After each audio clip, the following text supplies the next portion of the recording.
It's 2020. Of course they would win the World Series this year. Y'all real serious about this make Los Angeles great again thing, huh?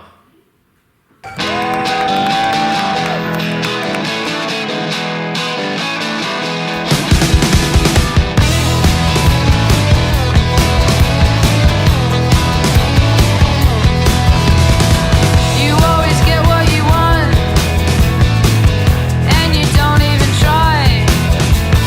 I am here to talk about a serious crisis in American communication. You've been waiting for that text, you were anticipating that call back, and you hear your phone, you feel that vibration, and you pick up and you see this is Marlon from Power. Was there a Marlon in the show Power? We're texting community members today to check on your vote registration status. This is Sid with Working Families volunteering for the Los Angeles District Attorney. I'm Alicia, a rideshare driver and single mom. I don't know, Alicia? And 10 years ago, Alicia? Urging you to vote yes on 22. This is only because of all the things I said about being left on red. I have to follow up, and I gotta let these people know that I'm cool. I'm registered to vote. I'm aware of all the things that are on the ballot. I'm cool. I'm set. I'm straight. Like y'all got me. I'm all right. You know, most of my text messages this month have been election related. Like, I hear more from people asking me for money or asking me for votes than I hear from literally anybody else. Which means that most of my texts back have the following words: please remove me from this list. It got me to thinking, perhaps this is why I'm left on red so much. People think that when I'm contacting them, I'm public records. When this election is over in December, I really look forward to getting back in touch with so many people. In the meantime, I'll let y'all know if I ever get a text back saying, please remove me from this list. One of my nicknames playing basketball in high school was Inspector Gadget, with the little gadget arms and all that. I was watching a show lately, and it dawned on me that Joe Biden is Inspector Gadget. For those of y'all who don't remember Inspector Gadget, here's the theme song real quick.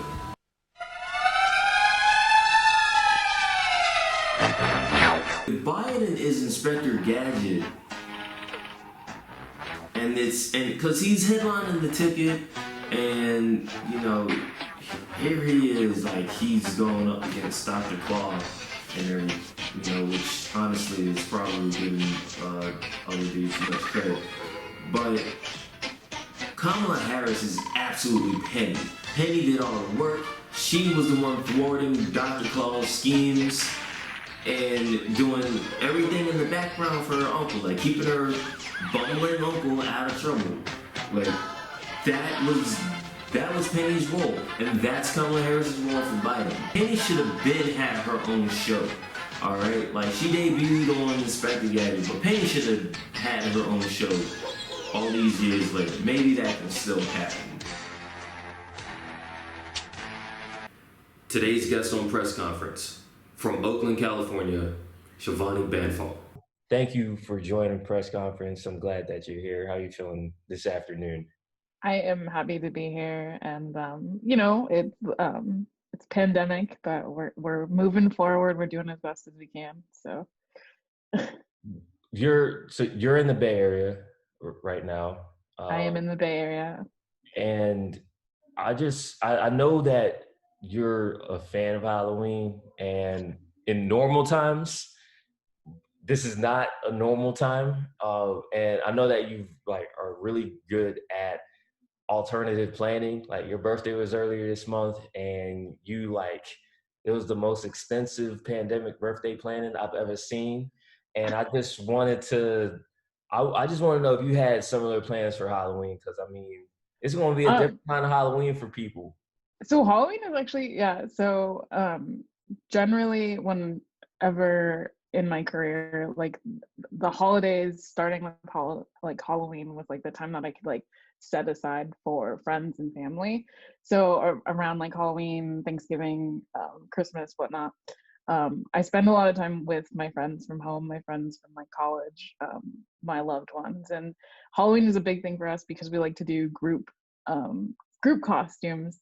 Um, but this year I am doing a group costume. I am doing a very social distanced, safe trip with two close friends who live on their own, as well. So we're doing COVID testing. We're ahead of time. We've made like a contract with each other, and we're just seeing with each other. And then we're gonna be Among Us characters. So I don't know if you've played the game Among Us. It's a mobile app game. It's really big right now.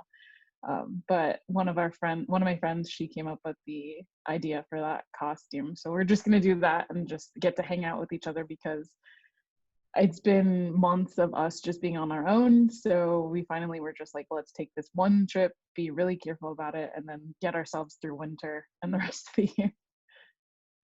You said Among Us. Yeah, Among Us. It's a really fun game. It's kind of like a mobile version of Mafia. I don't know if you've ever played the game Mafia, but it's basically you are a crew member on a spaceship, and there's other crew members, and you're trying to find out who the crew member is that is the imposter or the person that's like killing all of you. It's really fun in group setting. It's a really fun game. I'm looking at some of these About Us characters, and I mean, it looks like a 21st century version of the Ghost from Pac-Man. I'm just gonna say, About Us is great. It definitely took off. Even this week, a friend sent me a tweet. I saw that AOC was playing Among Us on Twitch to like get people participating and like voter turnout and like talk about it. It's just a really easy game right now as we're social distance to like play with your friends and like have fun, so, and it's easy to connect. You just have to download the app on your phone for an easy way, and then you make your own like little spaceship room and you can all play together, so it's fun. You mentioned AOC using something like this as a way to as a civic engagement tool. And when I think of people who are just incredible leaders in social justice and civic engagement in many different ways, like I think of you. I thought of you Oh, thank you. for years, and that was before 2020. Like I've always looked at you as someone who's like a real human rights activist, and I don't want to assume that like this year changed you in terms of how you lead, but perhaps that has been the case, and I just would like to know, as the pandemic came along, and then as the racial injustice and the heightened awareness, both from a human standpoint as well as a branding standpoint, as that came to be more relevant, as that came to be more of a part of our what we see and react to on a daily basis. How did that change you, if at all, and what have you been most proud of in terms of your efforts to lead? So I mean, it's always been really hard for me to acknowledge myself as a human rights activist. This is actually, I maybe didn't start calling myself even that role until like last year, when someone was like, you are one and you should put it and you should say that you are one. I'm not really good with spotlight and I don't like talking about myself, but I do believe in community work and I do believe in human rights and trying to build equity in like our world and just trying to correct all the suffering and wrong that is existent.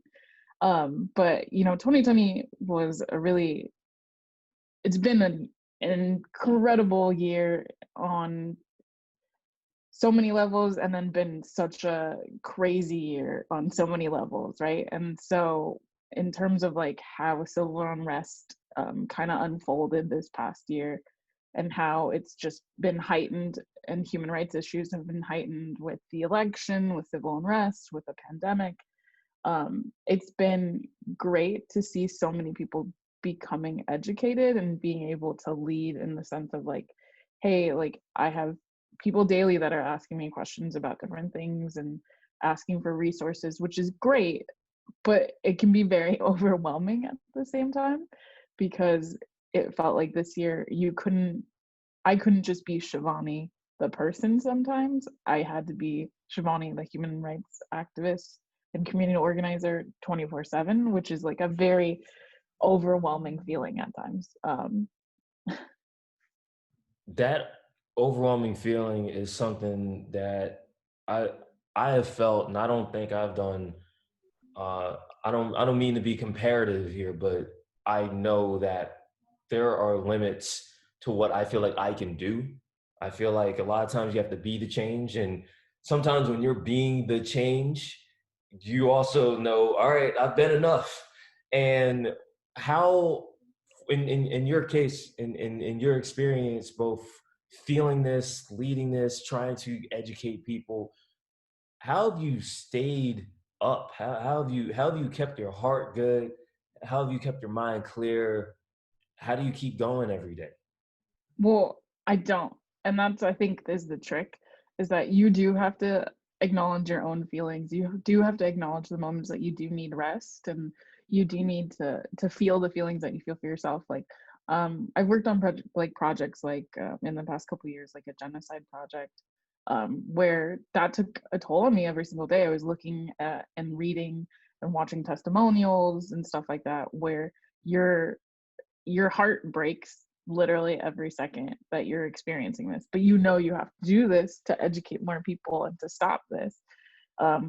So then that was a really big learning lesson for me, because that helped really in this year, and applying that in this year, where I had to learn like, okay, I shouldn't, I shouldn't be taking on everything at every second, and there's moments where I need to stop and like get my own head and heart in the right place. I need to talk to the therapist about my own issues and my own feelings and get that guidance, and as well as like leaning on loved ones in a way that it doesn't hurt them.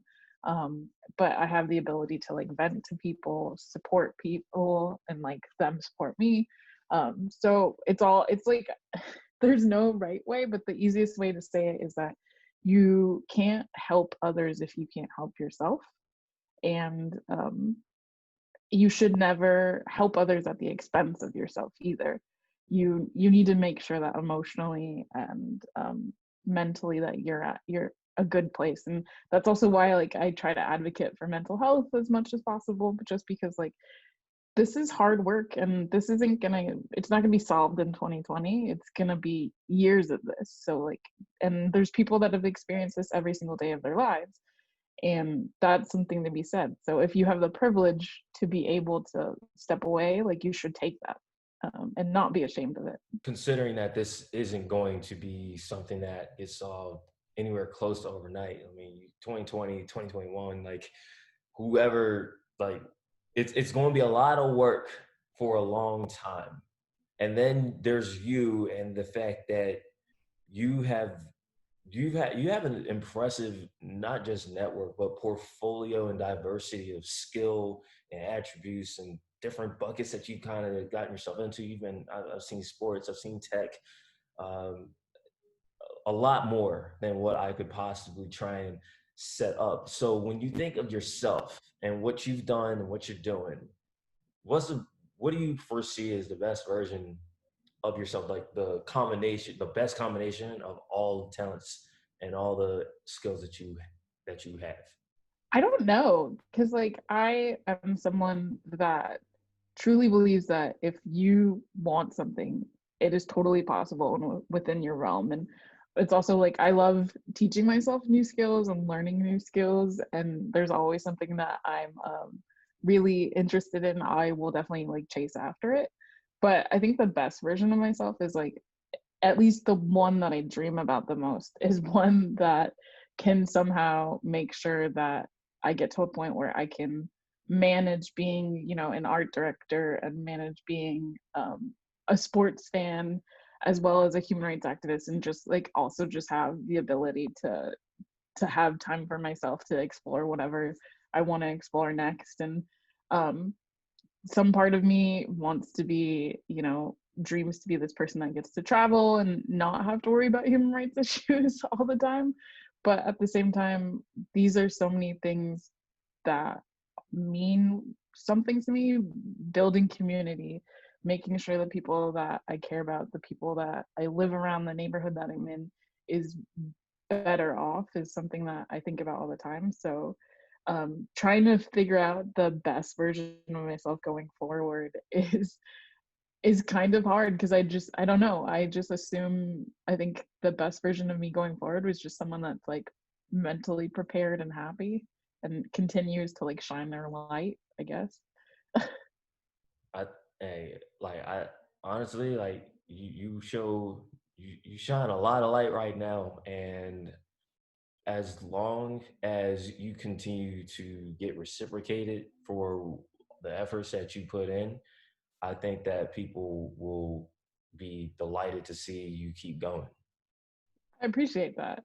Yeah, I mean, like, to touch back on, you had mentioned a birthday email that I wrote, and a big part of it was just that I want people to remember that we live in a connected universe, and like it's all about the connections that we have and the ability to be there for each other and connect with each other. And that's the best version of myself too, is just like someone who remembers those things as well. So um, hopefully I can do that for others.